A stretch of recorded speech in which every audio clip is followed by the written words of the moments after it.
Well, a very good afternoon and welcome to another edition of KTN Business Today. My name is Abi Agina, and on the program this afternoon, we'll be talking about the upcoming corruption summit.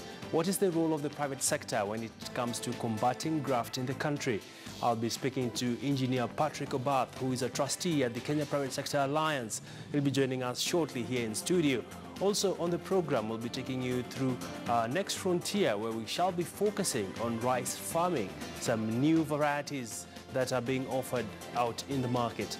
We have that and much more. But first, let's take a quick look at how the Kenya shilling is performing against other world currencies in the money markets update at this hour. Well, the shilling today is trading at 101.60 buying, selling at 101.80. And the sterling pound trading at 131 shillings and 46 cents, buying, selling at 131.77. And the euro is trading at 115.85, buying, selling at 116.11. That's a quick look at how your money has been performing today. Let's take a quick look at how the markets closed on Friday. While turnover stood at a whopping 3.5 billion shares, and the shares traded was at 132 million shares, and the NSE 20 share index edged upwards by about 57 points. This marks a rise of about 2%, and it closed off last week at 2,777,400 worth of shares in trading today. Of course, the East Africa breweries will be making their investor briefing at the tail end of this month. It will be interesting to see how this particular stock performed in terms of the numbers. Let's take a look at the winning counters now. These are stocks that have been able to surge upwards in trading this afternoon. We have East Africa Portland Cement. The stock is up 6.25%. Kenya Power up 5.63% with a valuation of 4 shillings and 50 cents. We also have KCB Bank. Well, the stock is up 5.03% with a valuation of 40 shillings and 75 cents. We also have Cooperative Bank moving up 4.66% with a share price of 14 shillings and 60 cents. Indeed, quite interesting to see two major banks among the winning counters, and of course a reaffirmation that the banking sector still remains very strong in the country. Let's take a look at the losing counters now. We have Home Africa. Well, the stock is down 5.71%, and Kenya Orchards down by 5.36%, followed by Nation Media Group. The stock is down 4.38%, and NIC Bank, quite a surprising twist there. The stock is down 3.88%. Remember, NIC Bank and CBA Bank, that is Commercial Bank of Africa, are in the process of conducting one of the largest mergers that will ever be witnessed in the banking industry in the country. We shall be keeping our teams very closely following this merger, which it is still unclear how much the merger is, and of course which will take the dominant brand, I beg your pardon. Will it be NIC Bank? Will it be CBA Bank? All that is but a question of time. Well, that's a look at how your money markets have been performing this afternoon.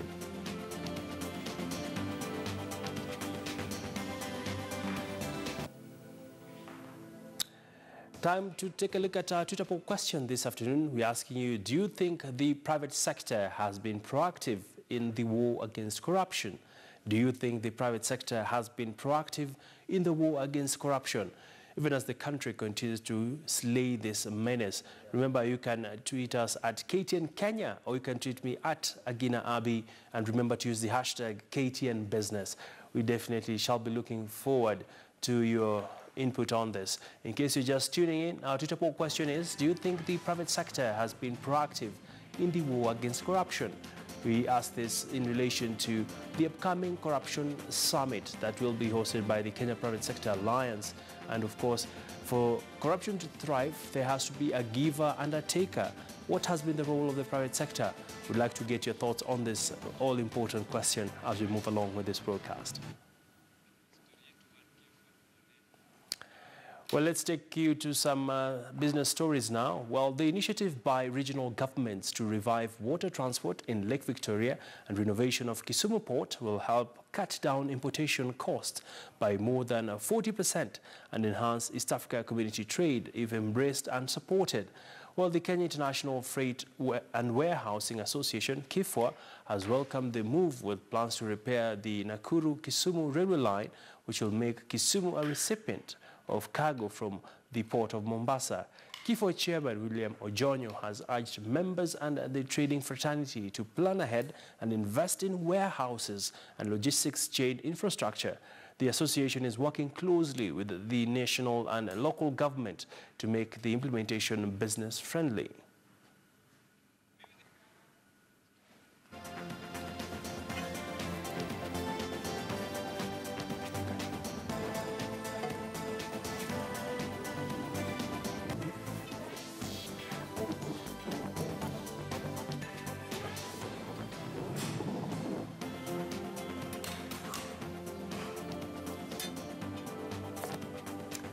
Let's move on to some other stories now. And Kapenguria Member of Parliament Samuel Moroto has expressed disgust at the frequent power outages in the area and now threatens to take Kenya Power to court. Moroto was speaking in Makutano town where he accused the Kenya Power office in the region for poor customer services, while the legislator called for an overhaul in the management of the company in the region. Meanwhile, Kenya Power Company is yet to issue any statements in regards to the claims of neglect that have emerged from West Pokot. Records ambayo kule Nairobi, pesa mingi sana imemwagwa hapa. Ni nini ambayo inafanyika mpaka saa yote hapa kunakuwa na blackout? Hata unaona yenye tunatumia saa hapa ni generator. Na tunasherehekea miaka 55 kupata uhuru. Alafu tunasema tuko na serikali. Sasa ya juzi ile mezaliwa hii ya county imeanza kushinda huko juu. Unajua sometimes I says, unajua katika Biblia kuna kitu inaitwa living dead. Unaishi lakini tayari umekufa. Then the government is dead if they are not functioning properly the way they are supposed to function. Why should we be having budget kila mwaka? Mimi ni mjumbe. Unajua katiba ya sasa inakubali mzuri. Wanasema kila eneo la bunge mjumbe anapeana mali inatakiwa kuwa na transformers 10 kwa kila constituency.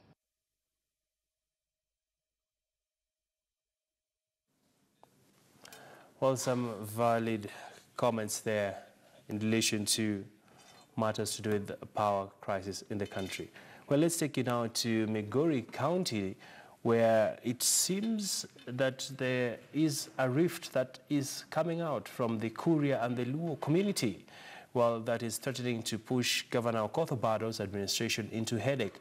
In a renewed attack to Migori Governor, Kuria East Member of Parliament Marwa Kitayama is challenging the county boss to explain how 500 million shillings grant by the World Bank that has been utilized in the county was actually accounted for. The lawmaker accuses the governor of sidelining Kehancha and Isibania in development matters.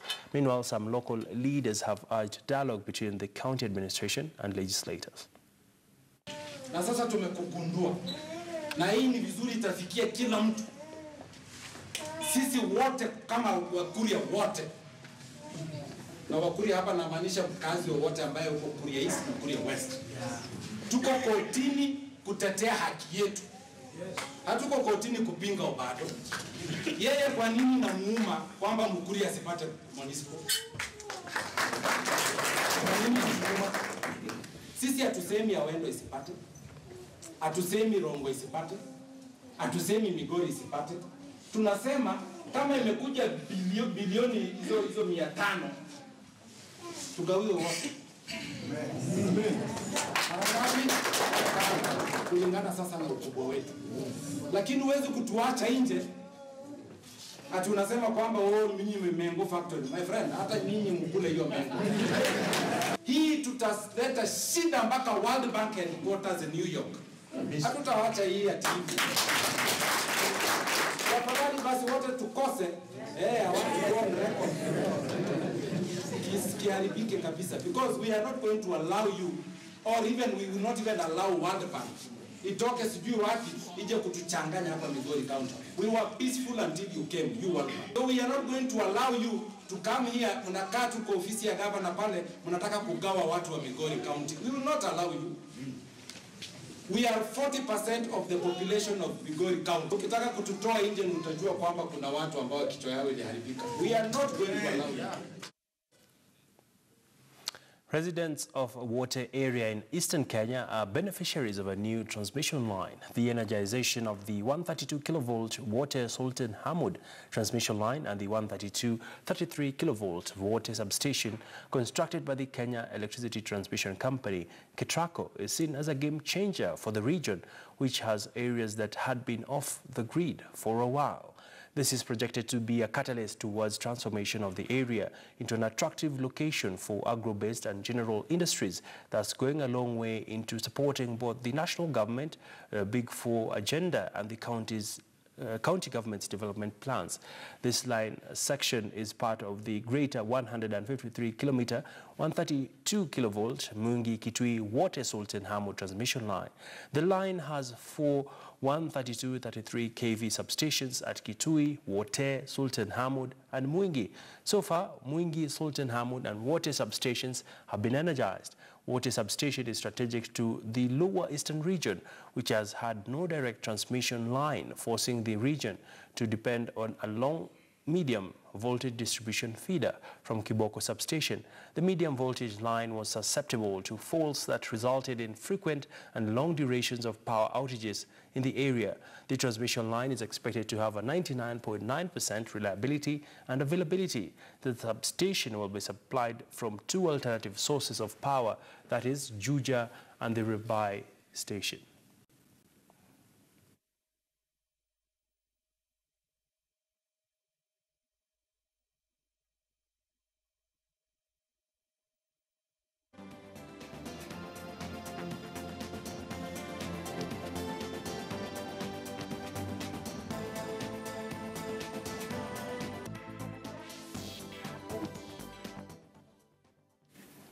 Turning to ID.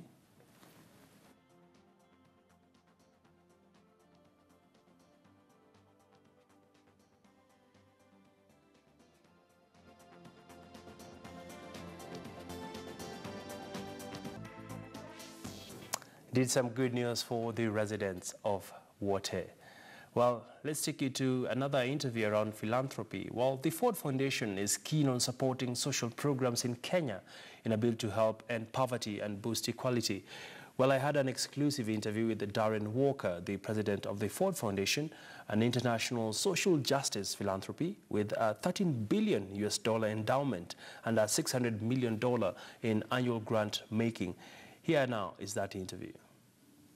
Many thanks for joining us. We are hosting Ford Foundation President Darren Walker, who is in the country.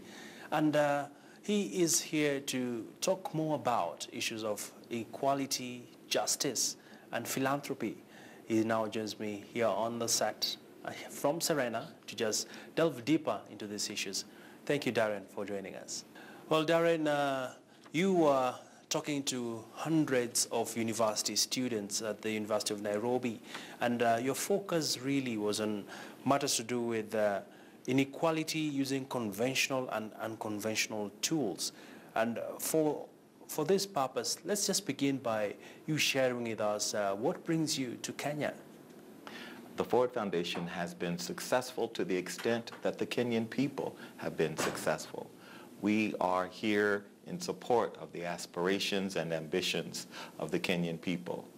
As I reflect on our 6 decades here, I think about the 3 I's, the investing in ideas that we have done, in institutions, and our investments in individuals.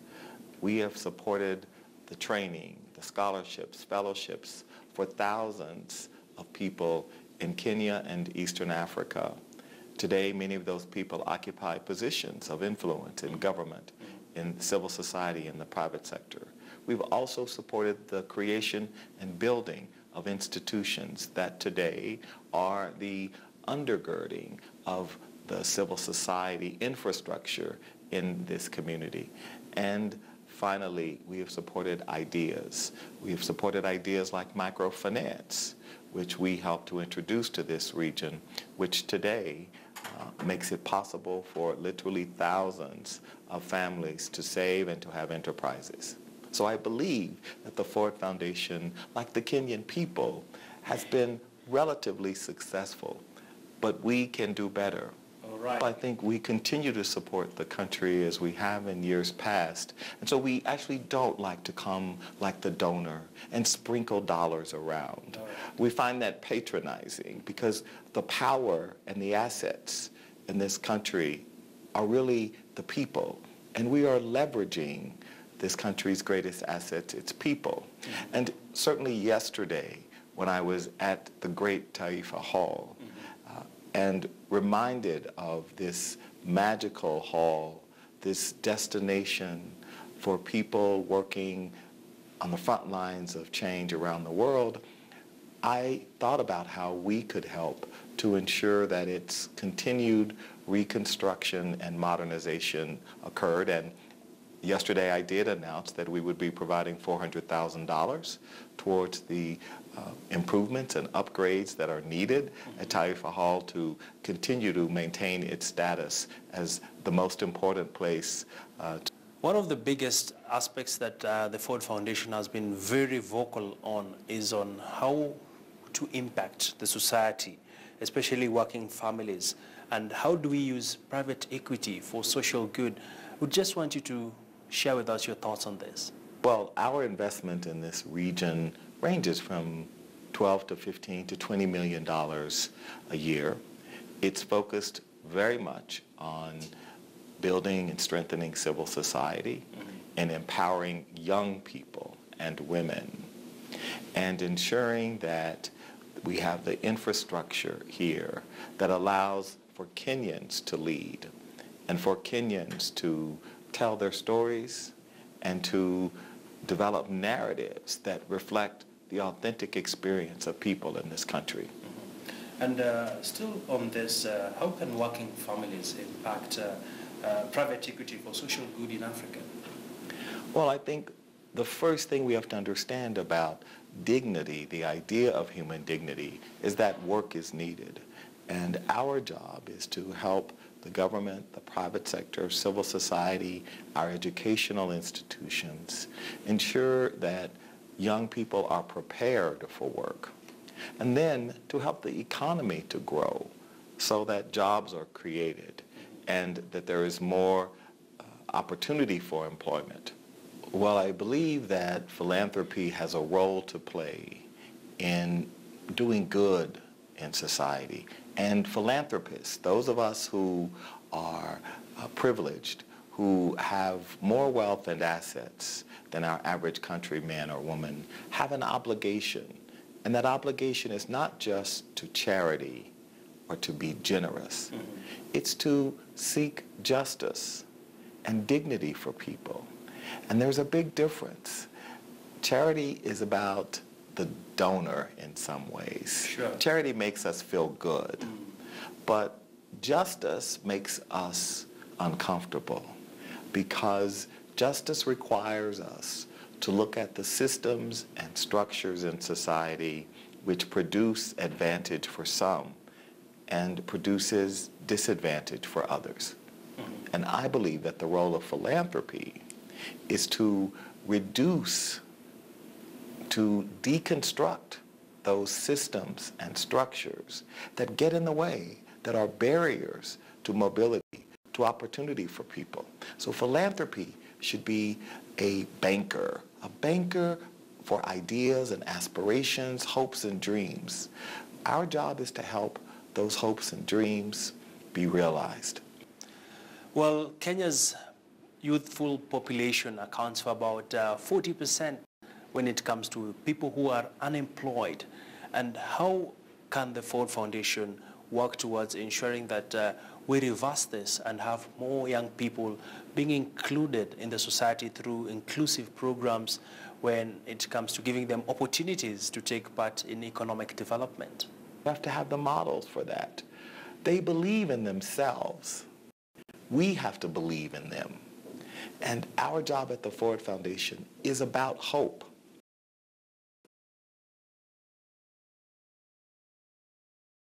Partnerships so that people can see that it is indeed possible. Well, I'm energized by the youth of Kenya.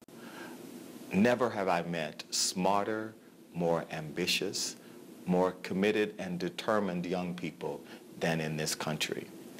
And so I'm inspired by their aspirations to contribute to bettering their country. But in order for their aspirations to be fulfilled, institutions, government, the private sector must respond to create opportunities. And those opportunities can be created by better education, through more technology, through public-private partnerships between employers and government and philanthropy. And so without public-private partnerships and policies that create opportunities for them, Kenya's youth are not going to realize their dreams, and that would be a real shame. As the political system is sort of failing, how do we advise these young people so that they can still be part of progressive growth of economies? Well, I think philanthropy has a great responsibility to innovate, to support innovation.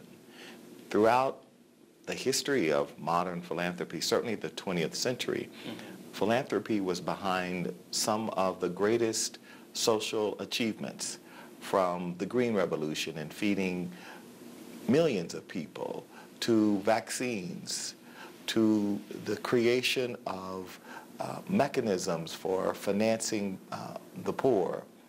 So innovation, whether it's through technology or other means, is something that philanthropy can invest in and must invest in as we seek to continue to unlock solutions for today and tomorrow's challenges. A piece published in Foreign Affairs, an article that you did, actually, Walker, you are very critical of global realignment with politics of nationalism and populism clashing with the old order. So how well are philanthropists like the Ford Foundation adjusting to this in countries like Kenya, where poverty and political exclusion continue to limit the gains that are being realized in other parts of the world? My Foreign Affairs article was about how we in philanthropy and we international donors should comport ourselves in the global South. We need to move away from top-down technocratic interventions, that we need to be more humble, we need to be better listeners, we need to empower and have trust in those who are most proximate to the challenges we are seeking to solve. And we have to believe in the people on the ground, in the communities, representing the citizens, the countries where we hope to have an impact. So my Foreign Affairs article was really about a message to donors, how we have to change. And certainly for American and European donors, the world is a much more multipolar world. The world is not one any longer where just because you are American or European, you should expect deference from countries in the global South. And so I hope that it has some influence in changing the behaviors, the approaches of donors. Well, we need those philanthropists to be networked. It's one of the reasons the Ford Foundation supports the Africa Philanthropy Network, because we need to build a community of donors who share values, who share aspirations, who understand that their work should be about altruism and selflessness and an effort to truly transform society. And I believe that African philanthropy is going to grow because wealth on this continent is continuing to grow. The challenge for the continent will be how equally is that wealth distributed? How much shared prosperity will this continent see? That will determine the future of happiness of its people and the strength of its democracies. Interesting.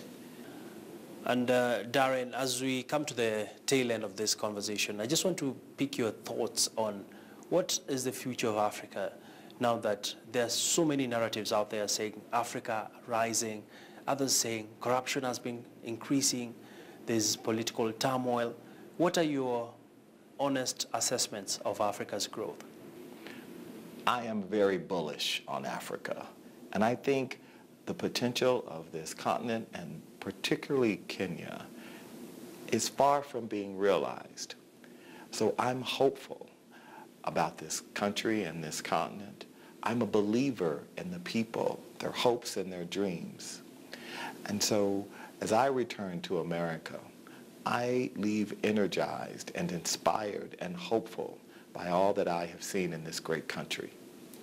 Well, the ultimate objective is for Kenya to be a prosperous, successful society. And it won't be if its young people feel marginalized and left out.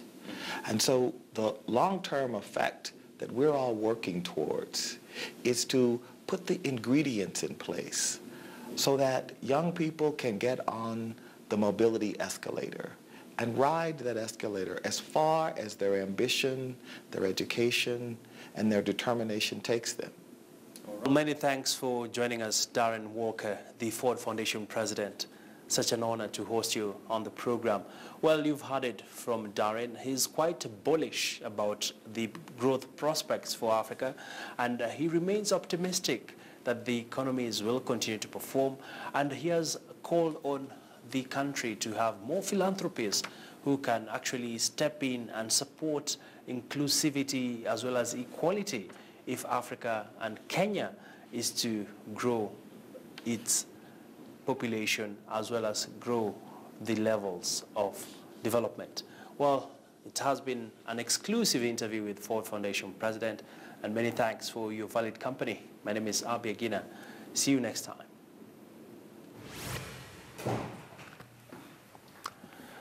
Well, quite some interesting insights there from Darren Walker.